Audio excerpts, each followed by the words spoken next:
បងប្អូនអ្នកខ្លះចង់ស្ដាប់ពីរបៀបវិនិយោគបែបបុរាណបាទបងប្អូនអ្នកខ្លះចង់ស្ដាប់អូខេហ្នឹងហើយថ្ងៃមុនមិត្តភ័ក្តិនៅ BNI តាំងពីសម័យឆ្នាំ2013-14ណាគាត់មកធ្វើម៉ាស៊ីនត្រជាក់ឲ្យពួកខ្ញុំនិយាយចំទៅម៉ូយម៉ាស៊ីនត្រជាក់តាំងពីឆ្នាំ2013មកឥឡូវយើងគិតមើលរហូតដល់ឥឡូវមានន័យថាការជឿជាក់ទុកចិត្តនៅពេលដែលយើងរកឃើញអ្នកណាគេដែលយើងជឿជាក់ទុកចិត្តអាជីវកម្មមិនមែនជាអាជីវកម្មទេវាលក្ខណៈជាការជឿជាក់ទុកចិត្តរយៈពេលវែងចឹងគាត់មកធ្វើម៉ាស៊ីនត្រជាក់របស់ខ្ញុំតាំងពីដើមមកតាំងពីនៅខាងវត្តបន្ទុំកន្លែងនោះចឹងគាត់ធ្វើតាំងពីនៅនោះរហូតដល់មកនេះទៀតឥឡូវគាត់នៅធ្វើមកជំនាន់គាត់សិក្សារៀនសូត្រនៅស្រុកខ្មែរដោយសារគាត់ភាគច្រើនមិត្តភ័ក្តិរបស់គាត់សិតតែកូនអ្នកមានមួយចំនួននៅស្រុកខ្មែររបស់យើងគេរកស៊ីធំនិយាយខ្លីទៅពេលហ្នឹងគេដឹងរឿងច្រើនតែអ្វីដែលគាត់ចែកម្លែកថ្ងៃមុនហ្នឹងគឺគាត់ចែកម្លែកអំពីប៉ាក្មេករបស់គាត់ប៉ាក្មេករបស់គាត់មានបន្ទប់ជួលនៅពេលគាត់មានបន្ទប់ជួលជាទូទៅគាត់ធ្វើច្រើន100បន្ទប់ជាង100បន្ទប់អីចឹងទៅចឹងគាត់អត់មានអីបែរដោយសារគាត់មានក្រុមហ៊ុននៅពេលគាត់នៅក្នុងវិស័យនឹងយូរគាត់បង្កើតក្រុមហ៊ុនមួយទៀតគឺក្រុមហ៊ុនសាងសង់ចឹងនៅពេលដែលគាត់ទៅសាងសង់បន្ទប់ជួលជាទូទៅគាត់មានក្រុមហ៊ុនសំណង់របស់គាត់ចឹងអត់សូវអស់លុយច្រើនប៉ុន្មានទេហ្នឹងហើយអញ្ចឹងបានខ្ញុំរកឃើញថាអាជីពអីក៏ដោយជាទូទៅមុននឹងយើងធ្វើអីមួយបាទដូចបងកុកលេងប៉ាម៉ាក់របស់គាត់នៅក្នុងវិស័យហ្នឹងតាំងពីមុនមកអញ្ចឹងនៅពេលដែលចូលទៅវាមិនមែនជាអ្វីដែលថ្មីទេដូចសម្រាប់ពួកខ្ញុំនៅក្នុងវិស័យកស៊ូនៅពេលដែលពួកខ្ញុំចាប់ផ្ដើមបើសិនជាអត់មានប៉ាក្មេករបស់ខ្ញុំគាត់ធ្លាប់មានបទពិសោធន៍ធ្វើការនៅផ្នែកកស៊ូតាំងពី10 20 30ឆ្នាំមុនប្រហែលជាយើងអត់បានផលអីទេនិយាយខ្លីអត់បានផលទេដោយសារនៅពេលដែលយើងមានកស៊ូហើយมันប្រកាសថាអាកស៊ូនឹងឲ្យផលិតផលយើងរហូតទេជួនកាលវាមានជំងឺដែរពេលខ្លះជំងឺវាចង់ច្រើនជាងមនុស្សទៀតអញ្ចឹងត្រូវដឹងពីថ្នាំព្យាបាលត្រូវដឹងពីជីពីអីគ្រប់សពបែបយ៉ាងទាំងអស់ហើយមកផ្នែកបន្ទប់ជួលណាអ្នកដែលអត់មានបទពិសោធន៍គ្រាន់តែចូលទៅផ្លុកគឺបរាជ័យអញ្ចឹងបានអ្នកខ្លះ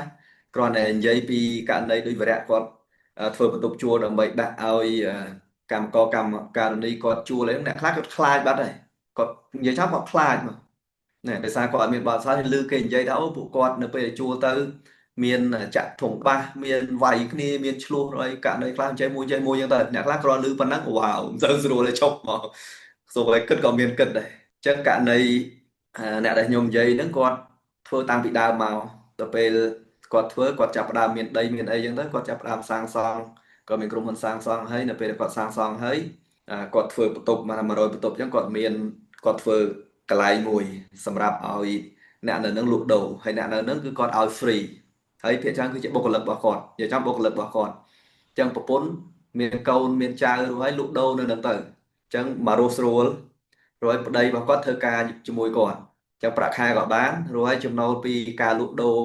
លក្ខណៈគេហៅអីវ៉ាន់ចាប់ហួយដូច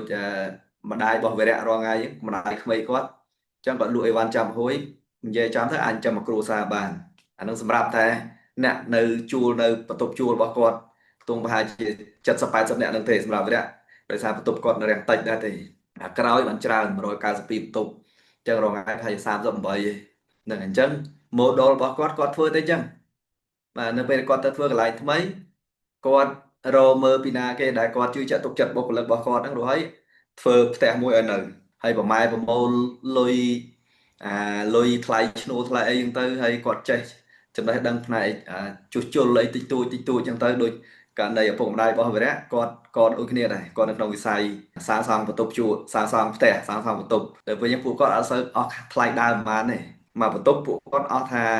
សម្រាប់ពួកគាត់ធ្វើអស់3500 4000អីចឹងទៅថ្លៃឈ្នួលមកបន្ទប់សម្រាប់មនុស្សនៅបាន2នាក់3នាក់អីចឹងទៅអញ្ចឹងយើងគិតមើលវាអត់សូវអស់ច្រើនប៉ុន្មានទេតែបើសិនជាអ្នកនឹងអត់មានបទពិសោធន៍គ្រាន់តែឮថាធ្វើហ្នឹងវាអស់ច្រើនដល់ពេលអញ្ចឹងអត់ហ៊ានធ្វើទេហ្នឹងអញ្ចឹងលក្ខណៈរបស់ពួកគាត់ទិញដីតាំងពីមុនមកបាទលក្ខណៈបុរាណអាហ្នឹងខ្ញុំនិយាយហៅថាបុរាណហើយអញ្ចឹងបាទខ្ញុំដាក់ចំណងជើងថាការវិនិយោគតាមបែបបុរាណវរៈអត់ទេវរៈមិនមែនបែបបុរាណទេអញ្ចឹងគាត់ទិញតាំងពីម៉ាការ៉េដូចនៅកន្លែងខ្លះនៅដូចបងកុកនេះតាំងពីគេណែនាំឲ្យទិញដីនៅភ្នំពេញថ្មីកាលនោះម៉ាការ៉េបានបងដល់មួយរៀលទេតែល្បាក់ប៉ុណ្ណឹងឬក៏ក្រោម$10ហ្នឹងហើយដូចបងគាត់ទិញតាំងពីម៉ាការ៉េមិនទាន់មួយរៀលនៅAeon 3ដល់ពេលឥឡូវយើងទៅសួរមើលម៉ាការ៉េប៉ុន្មានម្ដុំនោះហើយគាត់ប្រាប់ថាបងពិសិដ្ឋបើសិនជាទិញដីមិនបាច់មើលថាវាបែរមុខទៅណាហើយដីស្អាតមិនស្អាតទឹកជ្រៅទឹករាក់មិនបាច់ខ្វល់ទេបង ឲ្យតែមានប្លង់រឹងឈ្មោះយើងបានហើយហើយទុកចោលសិនអាហ្នឹងមានន័យថាការវិនិយោគតាមបែបបុរាណអញ្ចឹងយើងទិញអាដីធូរថ្លៃទុកចោលអញ្ចឹងទៅតែយើងត្រូវដឹងផែនការដែរដល់ពេលមកតាមបែបអ្នកមានចំណេះដឹងផ្នែករ៉ាយវត្ថុដោយករណីវរៈអញ្ចេះវរៈក៏កើតនៅក្នុងប្រភេទអាជីវកម្មមួយដែលតកូនតចៅដែរតែគាត់ចាប់ផ្ដើមធ្វើអាជីវកម្មហ្នឹងថ្មីនេះទេតាមមានន័យថាម៉េចពីមុនមកគាត់នៅម្ដុំចាក់រ៉េតាំងពីគាត់កើតមកគាត់កើតនៅចាក់រ៉េរួចហើយគាត់ឃើញមានរោងចក្រគាត់ឃើញមានរោងចក្រច្រើនហើយក្រោយមកទៀតក៏អត់មានមនុស្សដោយសារមនុស្សមកម្ដុំអីគេម្ដុំតួបង្រោបាទដោយសាររោងចក្រគេរើមកតួបង្រោអញ្ចឹងក៏គាត់តាមមកធ្វើនៅតួបង្រោរយៈពេលប្រហែលឆ្នាំចុងក្រោយនេះនៅពេលគាត់ធ្វើនៅតួបង្រោគាត់មានបទពិសោធន៍តាំងពីគាត់នៅកូនក្មេងគាត់ឃើញមនុស្សច្រើននៅចាក់អង្រែដោយសារកាលនោះមានរោងចក្រច្រើននៅចាក់អង្រែអញ្ចឹងគាត់ចាប់ផ្ដើមសួរថាតើតួបង្រោមានវាសនាដូចចាក់អង្រែអត់អញ្ចឹងអាហ្នឹងខ្ញុំនិយាយអំពីការតាមដានមើល pattern បងប្អូនយើងទៅចាំអត់ទេ MSM របស់យើងខ្ញុំតែងតែនិយាយនឹងចំណេះដឹងដែលសំខាន់បំផុតដែលយើងត្រូវបង្រៀនខ្លួនឯងបង្រៀនកូនរបស់យើងដែលសំខាន់ជាងលុយសំខាន់ទាំងអស់គឺទីមួយគឺ pattern recognition ការតាមដានមើលលំនាំតាមដានមើលទម្លាប់របស់ទីផ្សារតាមដានមើលទម្លាប់របស់បើសម្រាប់ពេទ្យគឺតាមដានមើលទម្លាប់របស់ជំងឺបាទដោយករណីដុកទ័រពេទ្យគាត់គ្រាន់តែចាប់ដៃក្មេងបណ្ឌិតមើលពឹបគាត់ដឹងថាអូខេមិនបាច់ពេលខ្លះមិនបាច់ប្រើថ្នាំ3ថ្ងៃជាឯងហើយដោយកូនខ្ញុំកើត COVID មហាសាកើត COVID តាំងពីប្រហែលខែអញ្ចឹងគាត់ឆែកមើលថាគ្រូមិនបាច់ភ័យព្រោះអានឹងអត់ការទេខ្ញុំសម្រាប់ខ្ញុំភ័យព្រោះខ្ញុំមិនមែនជាអ្នកចេះដឹងផ្នែកពេទ្យអញ្ចឹងគាត់ថាលោកគ្រូមានក្មេងមួយចំនួនដែលទៅពិនិត្យនៅកន្លែងគាត់ហ្នឹងស្តៀងដោយកូនខ្ញុំអញ្ចឹងរស់អត់ចាំបាច់ប្រើថ្នាំហើយគាត់ជាអញ្ចឹងហាក់គាត់ធានាដល់ពេលអញ្ចឹងក្រោយមកទៀតក៏គាត់ជាទៅអញ្ចឹងអាហ្នឹងគេហៅ pattern recognition ហ្នឹងហើយ pattern recognition ហ្នឹងសំខាន់ណាស់ចឹងតែកាលណាយើងអត់ចេះ recognize pattern យើងខ្លាចជាជនរងគ្រោះហើយយើងខ្លាចជាមនុស្សនៅក្នុងដំណាក់កាល supervisor ឬក៏ manager supervisor ឬក៏ manager គឺមនុស្សប្រកែកដោះស្រាយបញ្ហាតែបើសិនជាយើងខ្លាចជា leader យើង recognize pattern យើងឈរចាំទំនោរនៅថ្ងៃអនាគតរហូតយើងដើររំលងបញ្ហាដោយសារយើងដឹងមុនហ្នឹងហើយដល់ពេលមកទៀតចំណុចទី2គឺយើងត្រូវចេះប្រើប្រាស់ pattern យើងត្រូវចេះប្រើប្រាស់លំនាំឬក៏ទម្លាប់របស់ទីផ្សារដោយករណីវិរៈអញ្ចឹងគាត់ដឹងថាតួបង្រអនាគតទៅប្រហែលជាអត់មានមនុស្សនៅទៀតទេអញ្ចឹងគាត់លក់តួបង្រចោលគាត់មកតាមដានមើលតំបន់សេដ្ឋកិច្ចពិសេសនៅខាងក្បែររោងចក្ររបស់ Marvel របស់អាវលឿងរបស់ខាងអ្នកអញ្ញាគិតមេឃដោយសារ Marvel គាត់អត់មានទៅណាទេម្លាយគាត់ search មើលតាមអ៊ីនធឺណិតដីរបស់គាត់40កតាគឺជាដីដែលគាត់ទិញអត់មានជួលទេអញ្ចឹងគាត់នៅដឹងហើយហើយតំបន់សេដ្ឋកិច្ចពិសេសរបស់អ្នកអញ្ញាគិតមេឃអញ្ចឹងបងកុកលេងគាត់ចែកចាយយ៉ូសនៅពេលខ្ញុំបើកឡានចូលនៅក្នុងតំបន់ហ្នឹងគឺយ៉ូសនៅនឹងឯងយ៉ូសរោងចក្ររបស់យ៉ូសហើយរោងចក្ររបស់ជប៉ុនជាច្រើននៅក្នុងហ្នឹងបាទផលិតផលជាច្រើននៅក្នុងហ្នឹងUni Drive ពីណាគេស្គាល់ Uni Drive ផលិតផលខោតំណងសម្រាប់កូនក្មេងUni Drive ក៏នៅក្នុងហ្នឹងដែរហើយផលិតផលផ្សេងទៀតសិនល្បីនៅក្នុងហ្នឹងអញ្ចឹងនៅពេលដែលយើងបើកឡានមើលអញ្ចឹងយើងដឹងថាតំបន់ហ្នឹងគឺមិនងាយទៅណាមកណាហើយ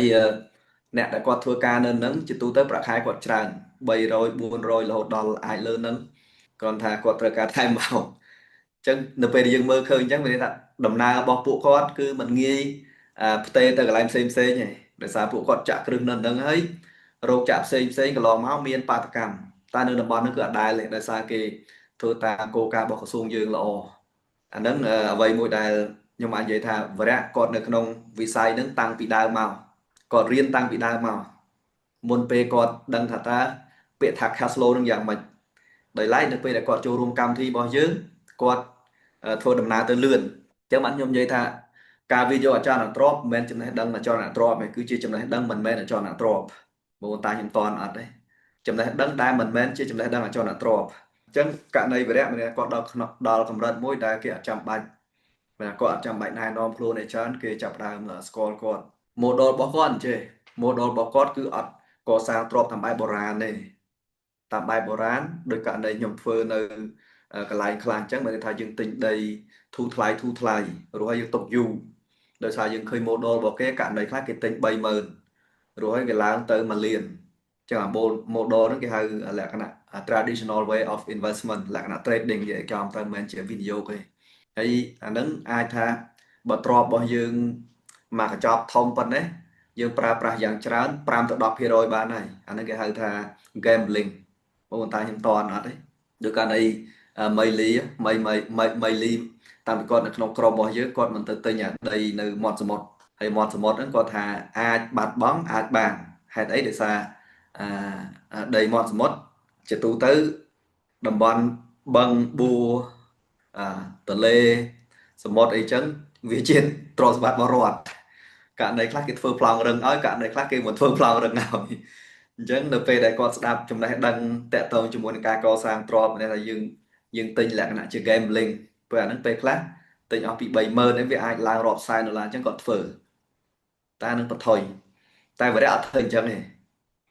có đăng bò miên tràn hay là mỗi con đăng chẳng thòm đá cái thua đòn mà ca nâng ấy cái mình trẻ thua cái mà chất thì chẳng vừa đã còn thua tam nhưng ta còn sắc xa phụ còn tình nâng một đồng nâng ban mà chỉ luôn có mình men tình tục dạ về đọc một page năm ban sang xong để chua được có tục chua lại có tình nó không dạ về lấy rồi có chạp đang phở hay có tình nhà đây bay plan nó để ban tụi ban lui ban đây từ tê chứ là xa có tính dạ về và chỉ bay buôn khai từ mùi khai có tính mà plan tôm hai mờ bay mà có tính mà bay plan rồi có lũ bên ban pi mơn và mùi có lũ pi plan và tôm plan chứ để ban đội ban đây từ tê chứ cho nên đời xa có đăng bỏ miền hay là còn to thưa làm xem cho mỗi bom pro của con chân style của con đời xa tại con cái đạp bỏ miền ngay bắt to pi cam thì âm bao nhiêu pe prất nhưng mà lấy ban ba lan tới mơ là đây mà cái này nơi hàng combo đó đây nó bên dây pi nẹt đài slide sầm ro đấy còn là khơi cứ pin chặt mà plug bay chạy chạy buồn người ta plug cày một thấy còn thấy mùi và nắng đẹp thông cua xóm ấy đây đừng pin và thơ tét cua xóm đây và dân phơ té thì nơi đồng bọn nó miên cái bài đồng bọn sẽ cây đồng bọn đây chúng tới ấy cái lụa tai bay mơn mà pon này men mà cha lụa cứ từ kia trên lụa bữa sau này dương cho cha nó sao pi mơn buồn pon chứ mà cất tới mà cái đấy hai chiếc chất sập là chiềng hay là ngày mà bờ sân chỉ nhom pi môn phụ nhom đồng tình ta nhom mà lớn nhưng mà tình gì np để phụ nhom tới đó như cho phe rồi trong cá tính vì tràn mình tên sân thảo khi thuộc công trào đấy bỏ lôi ao tại tờ làm một vinh nhom coi vị phiền tệ tàu một vài cash flow với mà lái có thầu khi coi vị phiền chụp nói o chơi mùi nhóm gần nhất này chụp nói lo như thế tình tục chào như thế pram tự đọc cho nam mà na cô tới đây nữa rồi làm slide rồi về phiền lại phiền cá dương vô cô nứt mũi đây nhom tay tên gì can bom ôn dưới cứ cô nó là trong ca miền drop cứ miền pra chấm đấu đâm trăm mạch thua cả tại bữa sau này dương tục du pe dạ pe pram tự đọc cho nam bữa là bọn chân trong miền trà này miền trà chật trong học sập chật sập plan ấy hay cho nên pe đây miền chân trà pe khác mà hay ca co sang drop làm bài bò ra nó dương ọt miền ấy mũi đây dương trời ca làm phốt cứ cash flow mà một tại ai cái pe ọt ấy dương miền tự drop tại drop tặng nó cái drop cũng chịu việc đi bờ sân chỉ rọt bỏ dương tích chập đàn bùng rừng này pôn đá chân dương chạm tại bong pôn hay bờ sân chỉ thưa đôi bờ tây mà chỉ đua tiếp đây là dương tinh hay mình pra cả cái cặp pôn thay để xa dương thua ở khát bong bây giờ bỏ bờ tây chiến hay ấy là bong nó được về đại dương bằng cao đại khai chỉ pha bây giờ dương miên chùm nấu rồi ấy sẽ cách bỏ luôn anh còn lỗ bạc cát crom bạc cát ca nghe ở một nút bàn tràn giống như dương miên chùm lại đâm này làm thôi dương miên cầm lật này xả cái hiệp này được về chân pina có chân này rót có chân này dương có chân này rồi ấy bây giờ rót có chân này ta được về đại dương mà tinh đây tục trao cho anh về được về chân mà cái bậc hàm ở dương chạy pra drop đại dương miền thôi em bậc cao đại miền chia pra chấm đầu khai chỉ sai cả cam nhưng ta đưa lấy của phong đi chấm ra này sai cả cam không ai dương nó thả bạc máy dương phong rừng thơm mấy ao trầm tràm pi pon sam sấp dương khai chỉ ắt thế nhưng không can nôm chính khai xoay chẳng cross xoay chẳng tì mình khai cross xoay chẳng tì chẳng ở nơi đại phụ nhom ta làm ở vinh nhom vị phê chẳng tới nhom xua mà lại xua thà và to pi vị phê chẳng ấy ta miền bầm non nó không ca chọn bàn đầy những tiền ẩn ឱកាសចូលរួមជាសមាជិក Mastermind ជាមួយនឹង Master ខាងពិសេសដែលបងប្អូនអាចសិក្សាបានជារៀងរាល់សប្តាហ៍ហើយក៏អាចសិក្សាបានគ្រប់ពេលវេលាគ្រប់ទីកន្លែងតាមរយៈទូរស័ព្ទដៃផងដែរដែលបងប្អូនអាចសិក្សាស្វែងយល់អំពីការកសាងទ្រព្យចំណេះដឹងអាជីវកម្មការវិនិយោគសកម្មភាពគ្រួសារនិងមានចំណេះដឹងជាច្រើនទៀតក៏ដូចជាមីក្រូនិងម៉ាក្រូសេដ្ឋកិច្ចដែលយើងស្វែងយល់អំពីអ្វីដែលកើតឡើងថ្មីចាបងប្អូនកុំភ្លេចតាក់ទងមកក្រុមការងារឬក៏ផ្ដល់លេខទូរស័ព្ទដើម្បីក្រុមការងារតាក់ទងទៅផ្ដល់ព័ត៌មានលម្អិតជូនដល់បងប្អូនទាំងអស់គ្នាកុំឲ្យឱកាសមួយនេះកន្លងផុតទៅចាអរគុណច្រើន